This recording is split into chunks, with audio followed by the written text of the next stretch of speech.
Hi guys, we are Destroyers of All and you are watching World of Metal. Yeah!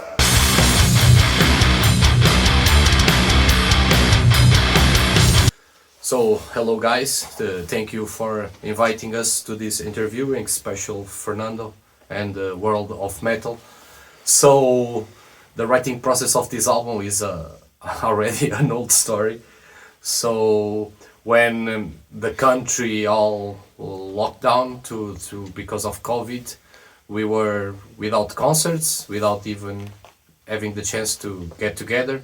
So when it was the first deconfinement, we gathered in our rehearsing room, and we thought there was no point in rehearsing what we were rehearsing since we had no live shows, and it was quite natural for us to sit down and go through some ideas we had and some ideas that arrived shortly after that first meeting after the COVID.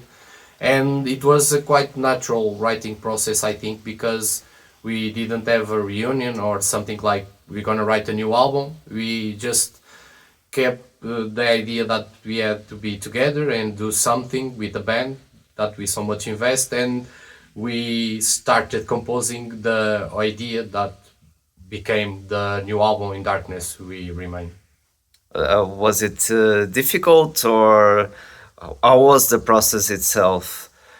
So the process itself, it's a bit similar to the other albums, because we just recycled, not recycled, but we used ideas that come from everyone in the band, especially maybe mainly the guys in the bass and the guitars.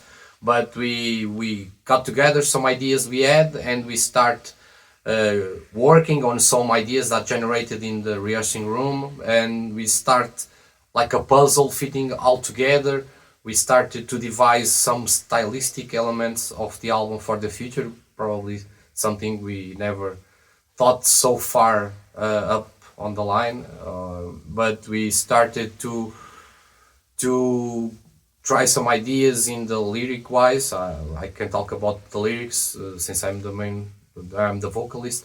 Yeah, it was a bit similar to the other albums, ideas that we had and still not edited in album, or some new ideas that the guys brought to the rehearsing room, and we put the Destroyers of All formula on top of that. It's like a base idea sprinkled with everyone influences, and I think it's just what this album is like the others, but this one is quite cohesive in terms of identity from all of the band.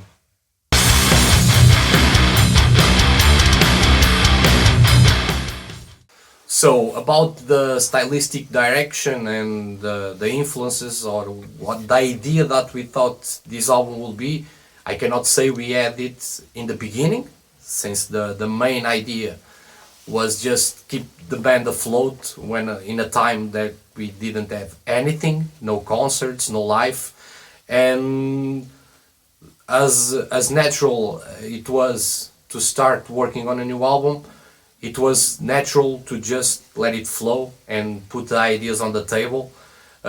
We knew what we wanted to put on this album, and we knew maybe for the first time what we don't wanted. It's like a ladder, a process, and on this fourth work we learn with our mistakes, and we refine this sound, or we try to refine this sound to a level that we really were happy with the final product.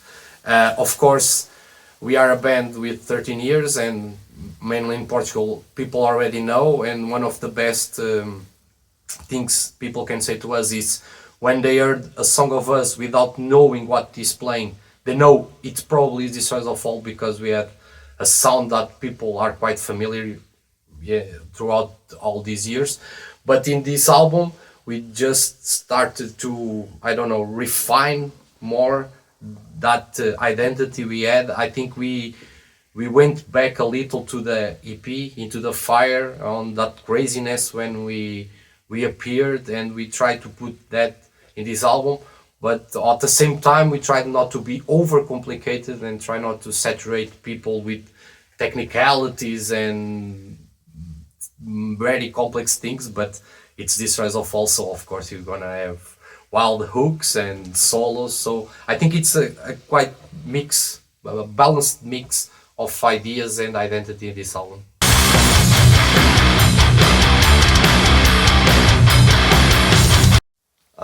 This time we tried a different thing. We recorded the guitars here with a home production. Just saying like that.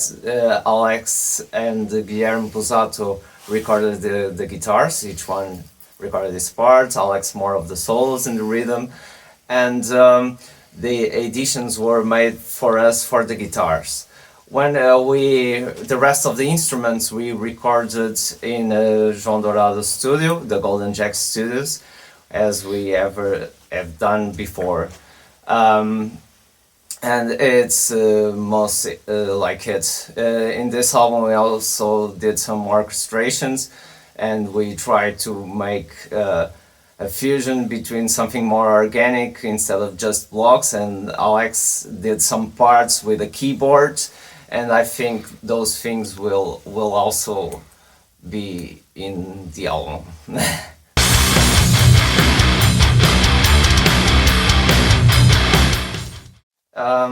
We tried to contact some labels, and we have some responses, of course, and some of them were good, but the value that we have invested in this album, because we had the album already prepared and the thing with 2 video clips already, and starting with those conditions that were offered to us was kind of unfair at that position, so we thought that launching the album will be better to be in an independent way, so we could do the things in our way, and I don't know.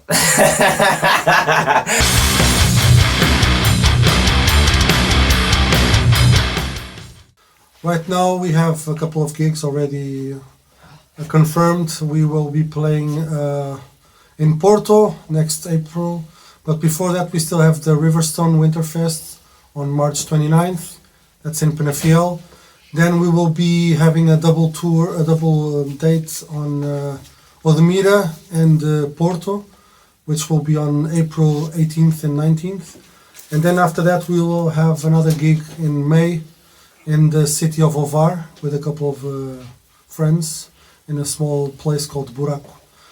As for playing abroad, we will try our best to at least go back to Spain soon. It all depends on if we manage to find a schedule good enough for everyone to be available, and then hopefully we will organize at least a little mini tour in the north of Spain.